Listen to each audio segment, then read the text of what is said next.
I can't turn her down, period, but at the same time, I've been a caregiver, so I have a sister who is developmentally disabled. I care so much about this community, so I'm very, very invested. And I must say, I don't want to take up all the time because I've enjoyed talking to them off camera, or off, we're not on camera, but you know what I mean, off stage, so to speak. So I'd like, if you can, briefly introduce yourselves again and just tell us briefly what you do so we can get into the questions. And we can start with you, TJ. Sure. So my name is TJ Hill. I'm the executive director of the Disability Community Resource Center, which serves Western Los Angeles County. We were one of the nation's first independent living centers, and I always love that story because the disability rights movement really came out of the independent living centers, which are peer-based centers that serve the community to promote independence for people with disabilities in the community of their choice, which I love because it's about choice. And we have been doing that work since 1976 and continuing to really build our programs to look at what independence looks like today versus 1976. And we keep on pushing those boundaries and trying to make sure that there's more inclusion of people with disabilities at every level of civic participation, which includes voting. So I'm very happy to be here today. So much change since 1976, that's for sure, but thank you so much. Vanessa? Sure. Thank you, Pat, and hello, everyone. My name is Vanessa Ramos, and I work for Disability Rights California. I also want to give a brief shout out to the Prison Yoga Project, which is an organization that I volunteer with. Disability Rights California is California's protection and advocacy agency. So back in the 70s, Geraldo Rivera broke the story of Willowbrook Hospital, where people with developmental disabilities and mental health disabilities were being basically tortured, and people just didn't know. And I'm just so proud to be here with you, Pat, and with our fellow panelists. I'm now in the investigations unit, so I am an advisor. So I help to advise our investigations unit on how we can develop community-informed investigations, and hopefully, if Josh shows up for it, bring some of our investigations to stages like this to ensure that everyone gets to know. And I've already pitched it to Pat. Pat hearing from you, right, is just needs more attention. Yes. That's for sure. Okay, Vanessa. All right, Keely, I'm going to let you go last. Thank you. Hi, my name is Keely Catwells, and I am the co-founder and CEO of Making Space and Making Space Media. Prior to creating these companies, I founded a company called C Talent, which was a talent agency that represented disabled artists, disabled actors, writers, directors, content creators. Some of you are here today, and that company was acquired by a marketing firm a couple of years ago. I got into this work because I acquired my disability when I was 17, and when I moved to LA, I ended up losing a job due to disability discrimination in the creative industries, and realized that that was unfortunately what so many of us go through, and that led to the creation of C Talent. I'm also a presidential leadership scholar, and I work a lot in this world on the policy side as well. And I'm just very, very excited to be here. And I think the last thing I'll add is that being disabled, I think inherently it is political. Being disabled is political, and many of us have to continuously advocate for ourselves and for others because we just need to do that to survive. Oh, bravo. So glad you're here. Okay, TJ, we're going to start our discussion. What are some of the major barriers that people with disabilities face when it comes to participating in the voting process? Well, I think to think about the voting process, and I like the way you presented it that way, because too often I think we think about voting as election day. And there are so many steps actually leading up to election day, everything from voter education to registration, all of the outreach efforts, how our community is being communicated with, where there can be barriers, and there's also the perception barriers that are there. And I'll give my quick story of when I started doing this work, and I came to Los Angeles 22 years ago at the beginning of another election. And I remember going to my first voting place here in LA, and it was my local church. And the church was not accessible. But they had a sign outside that said, "Honk to vote." So I do not have a physical disability, but I have other disabilities. And I was just automatically offended by that. And so I sat outside the church and I honked my horn, and I was on the horn for like 45 minutes until somebody came screaming outside of the church and was like, "What is going on out here?" And I said, "It says honk to vote."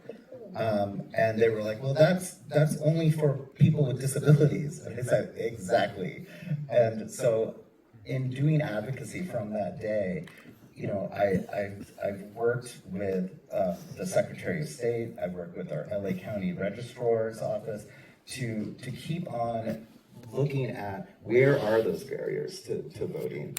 And one of my other favorite stories is when Governor Schwarzenegger was elected governor. The news covered, you know, where he was going to submit his ballot, like they do for all candidates, right? And it was at the time he was voting in his neighborhood in the Pacific Palisades, and it was at somebody's garage, a very nice house, obviously, in the Palisades, but it was a garage nonetheless. And it was located up this very long driveway with pebble gravel on it. And this was the image that was being put out by the media to say, look, he's going to cast his ballot. And the only thing I could think about is, wow, think of the millions of disabled people who are watching this potential future governor submit his vote at a place that is inherently inaccessible. And you know, we don't think about things like that. Back to your first story, I'm thinking, well, you know, whether you were disabled or not, it took 45 minutes for them to come out once you're home. It seems like they could have showed up right away anyway, you know, besides questioning if you were disabled or not. But as it were, that's the story, and I understand how you felt about that. So happy that you can be here and share some more of your thoughts about what we can do, but some of the inherent biases that people face. Just the fact you wouldn't think about a steep driveway. Oh, it's a steep driveway, and I imagine that was for everybody that lived in that community, right? Yeah, that was their local voting. Yeah, that was their precinct. And we've changed that now. So through local advocacy efforts, which I've been a part of, again, for those 20 years, if you all live in LA County, you probably don't vote in garages anymore. It's because through advocacy efforts, that is no longer permitted in the state of California. So all of our voting places have to be pre-vetted as having accessibility. We now have an ADA coordinator specifically for voting access in LA County. All of that came through years and years and years of advocacy of people with disabilities saying, wait, I went to vote, or this area of where I was trying to get my information or something was not accessible. And then making that complaint and trying to change the process, which takes, unfortunately, you know, generations sometimes to make those change. But you know, we're almost there. We're not there yet. We were talking outside about sort of this, how long it takes for change to happen. It has to be a consistent effort at advocacy, And it has to be shown. we have to see it. Yeah. Okay, thanks so much, TJ. Vanessa, question for you. How do policies at the federal and state levels affect accessibility in voting? And are there any recent changes or efforts that you think are crucial for the disability community? Yeah, thank you for that. You know, when we were thinking about different questions, like one of the things that came up was, you know, the natural thought of, you know, who's disabled and who's not, right? So we have natural assumptions on, you know, who's disabled enough, you know, and, you know, is disability an identity that I get to own, you know, as a political statement? Is it something that requires, you know, accommodations? And if so, what are those accommodations? So when we think about federal elections and when we think about state elections, it's really important for us to consider the natural environment, right? So TJ was able to highlight how obnoxious it was for, you know, someone who may become governor to highlight, you know, themselves voting on this, cobblestone, uphill, very glamorous, here I am, and he understands, like, who's excluded from that, right? But now that we're in, different vetted spaces, are we also vetting for people who are neurodiverse, right? So, I'll say it like this. Sometimes when I'm navigating through the airport, it's all good, right? I feel real cute, feel my oats, don't mind me, I'm just, traveling for work, and then other times, I may start to feel like overly stimulated. There may be a lot of things going on. TSA may be, shouting different, take off the shoes, the computer, the iPad. I'm like, and then I get through and I can't find my shoes. There's a lot going on. And I say that because in voting places, oftentimes the actual environment isn't accessible because voting can be very emotional for people, right? Especially for first-time voters or during an election as heated as this one. I was gonna say. Right? Yeah, so it's how do we think through the federal and the state side on more the environment, right? We know that there's a lot going on, and I won't get into, all that's going on, but what I will get into is, how do we include those with hidden disabilities? How do we really create an environment, right, where voting is met with care, compassion, and the type of world that we want to see? Because to vote is a very powerful thing, right? It's a powerful act. So how in the U.S. are we able to create an atmosphere where when we go to vote, it's not a stressful thing, it's not filled with lines, but it's more, in an environment that feels like the America that we want to live in. And would that be for everybody, or you're talking about For everybody. Okay, so that takes something else. That just really takes maybe some common decency and understanding. But maybe if we talk more about that, or they heard more about how this is affecting people differently, that it may be such an overstimulation, they might think twice. I don't know. We've seen some things, but that's a good place to start.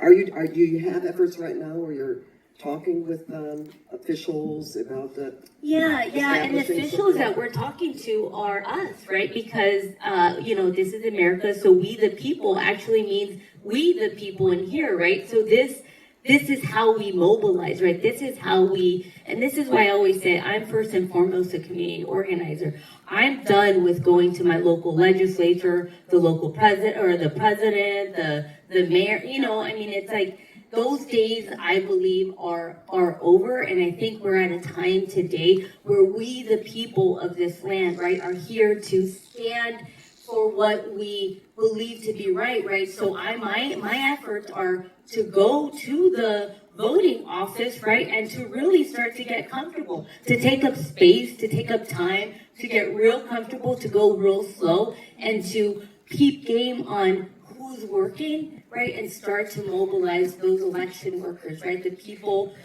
that are really doing a lot of behind the scenes work like TJ, so, I can't wait, TJ, for us to work closer, right, to ensure that the environment within the voting spaces are accessible. And just the last thing is, accessibility is kind.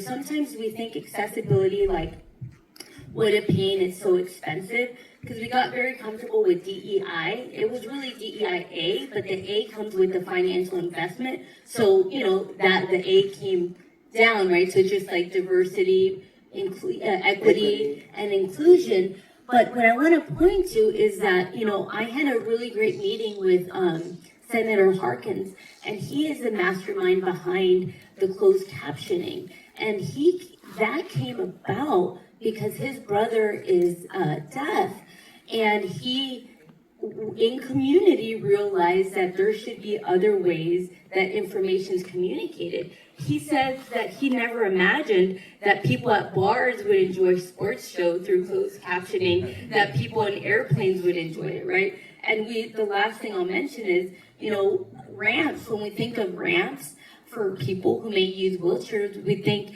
wow, like that was made specifically for them. But after my last baby, I'll tell you, I'm getting old, so pushing them strollers, you know, helping my grandma down the road, right? So accessibility is kind. It's not like an afterthought. It should be in the front of design. Oh, we've really got some terrific advocates here today. I'm just going to remember you said keep game. I like that. See if I can use that. Okay.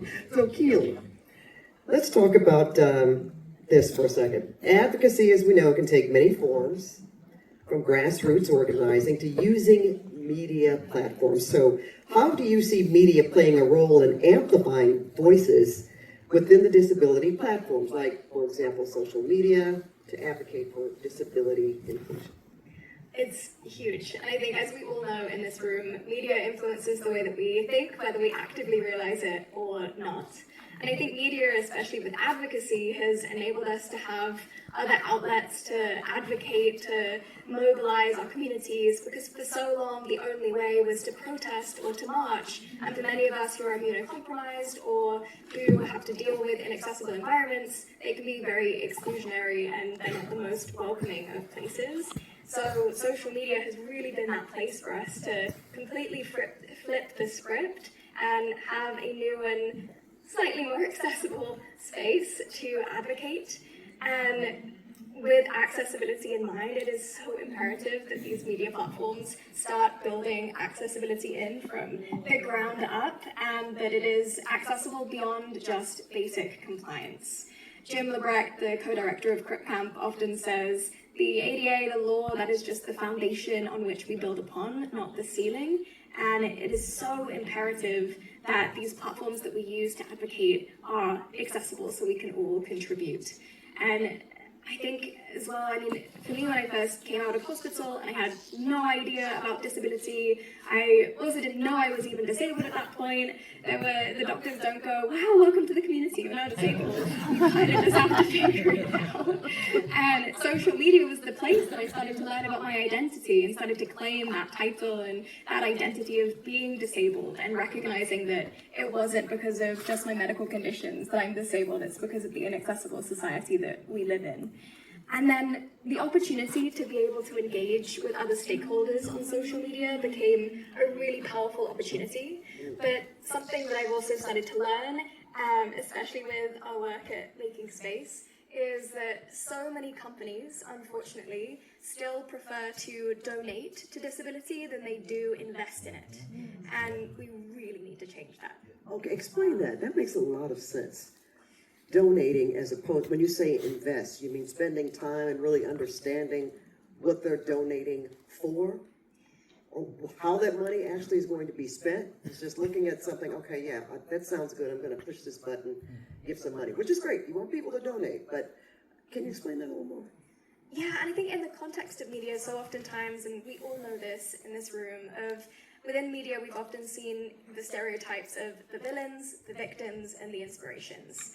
And unfortunately, with that victim narrative and that victim stereotype, disability has often been that thing where people go, oh, I feel so much better if I just put money to this poor community. Let's pity this community's poor disabled people. And we're like, hell no! We are badass, amazing people who deserve equitable opportunities. And funding. We deserve funding. Nonprofits are so imperative to this work that we do, but there is also people who have businesses, disabled-owned businesses. We have to normalize disabled people being experts in subjects beyond just disability.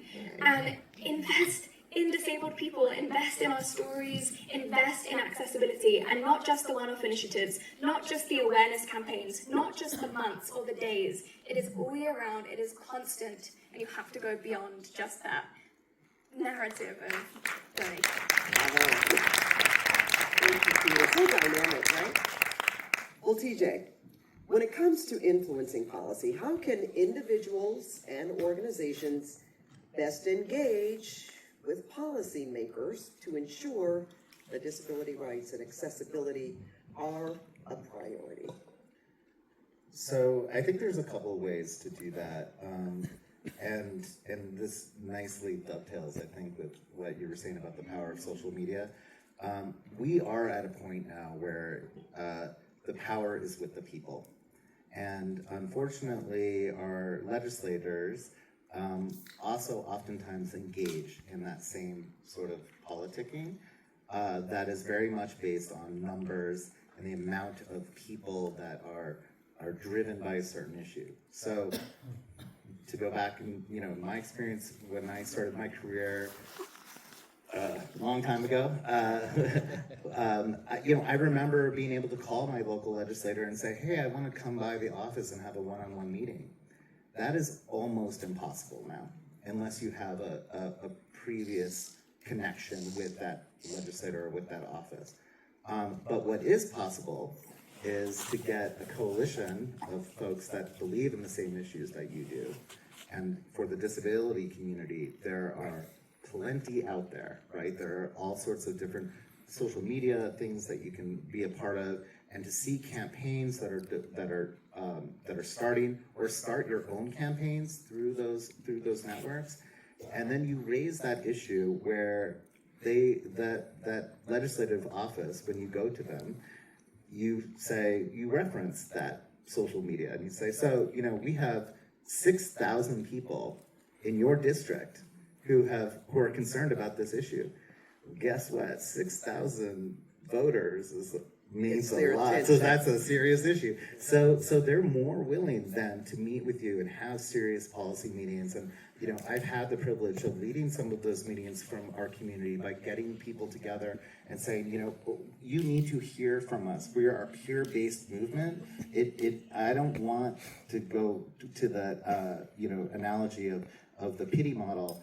I don't want you to just throw money at something. I love, as an executive director, I love getting money, I love getting donations, but I like more people that are investing in not only the financially, but investing in the cause and investing in the movement, that are going to be champions for our movement, allies in our movement. Those are the people that I want to engage with, but you have to, as voters and as members of the community, we have to cultivate those leaders, because they don't just exist out there. And I love how you mentioned, when you point to how many people are in their district that this could affect, that kind of gets, the ears, it gets people to listen more so, as opposed to, here's a few dollars. Or here's, several hundred, whatever it is, to donate to your cause, and I'll see you later because I'm busy. And quite frankly, have you heard much about the rights of disabled people in this election? I haven't. I'm just saying. No, and I think that's part of challenging the narrative, is to then communicate with our media outlets as well and say, I haven't heard these stories, or I haven't heard these questions from voters. Granted, there haven't been a lot of voter, engagement kind of things, but at the local level, there has. I went to my local city council roundtable, debate. And I stood up and asked a question about the disability community. And it was, I will say, my local city council was like, what's that question? Where is that coming from? Because they're not used to hearing those questions. But it's important that we as citizens and we as members of the disability community, that we bring voice. You bring voice to power, right? So you have to be that voice and to drive it forward. You have to advocate, which is what we're talking about here. Okay, here's a question for everybody. What are some key strategies for building coalitions or partnerships across different advocacy groups to make a bigger impact on policy change? That's a great question.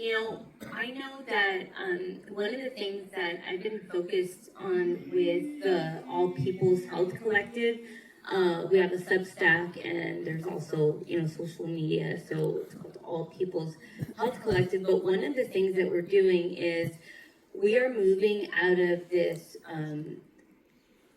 fraudulent two-party system, like this whole, everybody is votes blue, or everybody votes red, right? And disabled people vote blue, and it's like, well, that's not real. Okay, so that's not real. And also there's all these other political parties. There's so many other political parties. So how do we just bring truth and how do we liberate ourselves from accepting funding that comes with a lot of attachment, right? So oftentimes behind a lot of the propositions, most people don't realize, but there's funders, there's people that there is an issue that comes up and all of a sudden it's amazing, right? It's like we all won Willy Wonka's golden ticket, right? It's like they get very Oprah with it, right? And you get some money, and you get some money, and you get some money. But when we receive the money,